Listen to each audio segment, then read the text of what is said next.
SLST 2025 OBC 7% ধরে যদি প্যানেলটা হয় তাহলে এডিট উইন্ডো আসবে, আমি সেটা নিয়ে আজকে বলবো। প্লাস রিভাইজড ভ্যাকান্সি লিস্ট আসবে, কেন বলছি সেটা নিয়েও আলোচনা করছি।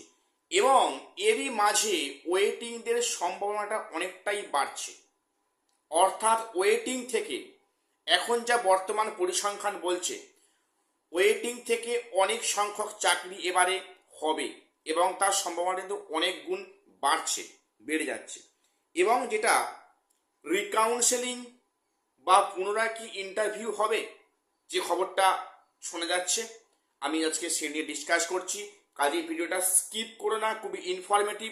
চ্যানেলটা সাবস্ক্রাইব করে দিও এসএসসি পিএসসি এবং গ্রুপ সি গ্রুপ ডি গুরুত্বপূর্ণ আপডেট পাওয়ার জন্য। আর এই ভিডিও যারা দেখছো ফেসবুক থেকে অবশ্যই পেজটিকে ফলো করে রাখো। বিভিন্ন সময় এসএলএসটি এবং গ্রুপ সি গ্রুপ ডি গুরুত্বপূর্ণ আপডেট আমি এখানে শেয়ার করি। তো আজকে প্রথম বলি রিভাইজড ভ্যাকান্সি লিস্ট যদি, আচ্ছা তার আগে বলি একটা বিষয়, একটু জাস্ট একটু ইমাজিন পুলিশের ক্ষেত্রে যেটা পুলিশ ডিপার্টমেন্ট বা সেখানে কমিশন, সেখানে সরকার পরিষ্কার বলেছে যে 7% ধরে নিয়োগ হচ্ছে এবং সেক্ষেত্রে তো মেন্সের রেজাল্ট কিছু ক্ষেত্রে বেরিয়ে গেছে, কিছু ক্ষেত্রে বেরোয়নি। তাহলে এমত অবস্থায় পুলিশ ডিপার্টমেন্টের ক্ষেত্রে সেখানে 7%টা ডিক্লেয়ার করতে পারলো, আর স্কুল সার্ভিস কমিশন এসএসসির ক্ষেত্রে 7%টা ডিক্লেয়ার করতে পারছে না ডাইরেক্টলি, সেটা কোর্ট থেকে অর্ডার নিয়ে এসে কাজ করবে। এমনটা কেন? একটাই কারণ, কারণ এই যে চলতি নিয়োগ প্রক্রিয়া 2025 SLST, এখানে কিন্তু 2016 ইন সার্ভিসদের স্বার্থ লুকিয়ে আছে। সেই জন্য এখানে কনফার্মলি শিওরলি বলতে পারছে না যে এখানে এসএলএসটি ক্ষেত্রে অনগোয়িং প্রক্রিয়া 7% ধরেই হবে, হিসাব পুরো পরিষ্কার। এইবারে যেটা বলবো রিভাইজড ভ্যাকান্সি লিস্ট কি আসবে।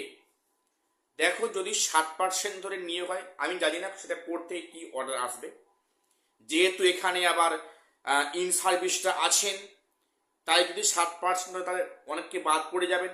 তাদের ক্ষেত্রে কি হবে এটা নিয়ে সরকার বা কি ভাবছে বা সেখানে কোর্ট কি ভাববে তার উপর ডিপেন্ড করছে যে 7 না 17।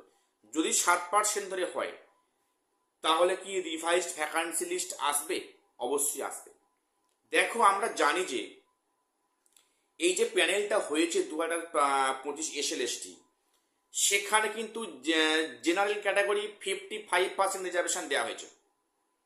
এখানে যে 10% রিজার্ভেশন পুনরায় বাড়ছে, তা সেক্ষেত্রে নিশ্চয়ই রিভাইজড ভ্যাকান্সি লিস্ট আনতে হবে, যেটাই স্বাভাবিক বিষয়। যদি 7% করে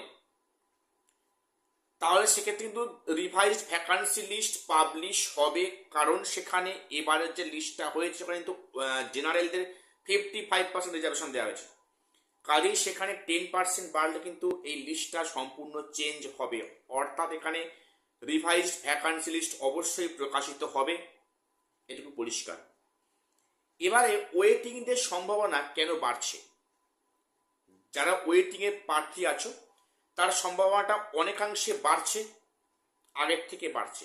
কেন?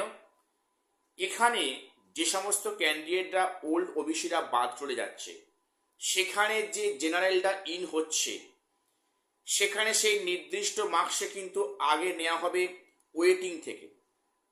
সেক্ষেত্রে হয়তো ওয়েটিংয়ে ম্যাক্সিমাম অনেকেই ডাক পেয়ে যাবে এবং ওয়েটিং থেকে না কুলারে তখন কিন্তু ফ্রেশভাবে ডাকা শুরু হবে, পুনরায় ভেরিফিকেশন ইন্টারভিউ নেওয়া হবে।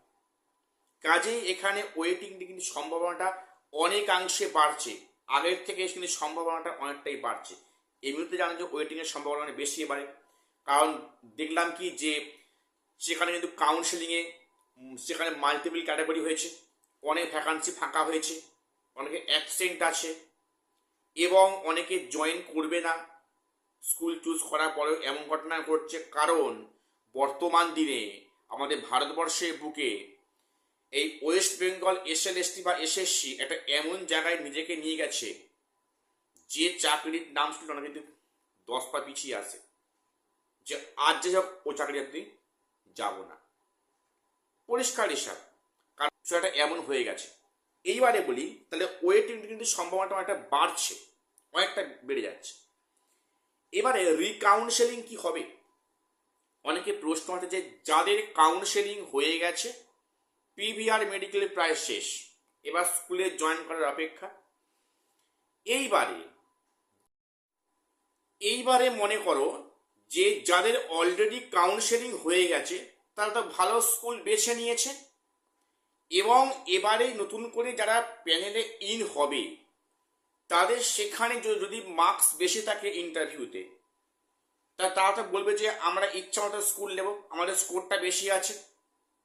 কেন তারা আগে থেকে স্কুল ব্লক করে রেখেছে, একটা ঝামেলা কিন্তু অবশ্যই আসবে। এবং সেক্ষেত্রে হয়তো পুনরায় ইন্টারভিউ নেওয়ার একটা সম্ভাবনা কিন্তু আছে, বা সেখানে পুনরায় কাউন্সেলিংয়ের সম্ভাবনা আছে, যে কাউন্সেলিং আবার র্যাঙ্ক অনুযায়ী কাউন্সেলিং করা হবে। এটা কিন্তু হলেও হতে পারে, তোমাদের আগাম বলে রাখলাম। নাহলে কিন্তু একটা সমস্যা আবারও ক্রিয়েট হবে। যদি সরকার আগে থেকে কোর্টে আদেশ চেয়ে নেয় যে না ওরকম সিস্টেম নয়, যাদের হয়ে গেছে কাউন্সিল তারা কাউন্সিল করতে হবে না, সে বিষয়টা আলাদা। নাহলে কিন্তু একটা প্রশ্ন অবশ্যই উঠবে যে আমি ভালো র্যাঙ্ক করলাম, আমার থেকে পরে র্যাঙ্ক করে তারা আগে থেকে স্কুল বেছে নিল, আমাদের অপশান সেরকম নেই, তাহলে পুনরায় বিষয়টা কেস হবে। তো এটা কিন্তু হওয়ার সম্ভাবনা আছে। এইবারে এডিট অপশান কি দেবে? দেখো, যেটা কিন্তু পুলিশে পরিষ্কার বোঝা যাচ্ছে যে এডিট অপশান দেওয়া হবে পুলিশের ক্ষেত্রে। কেন বলছি?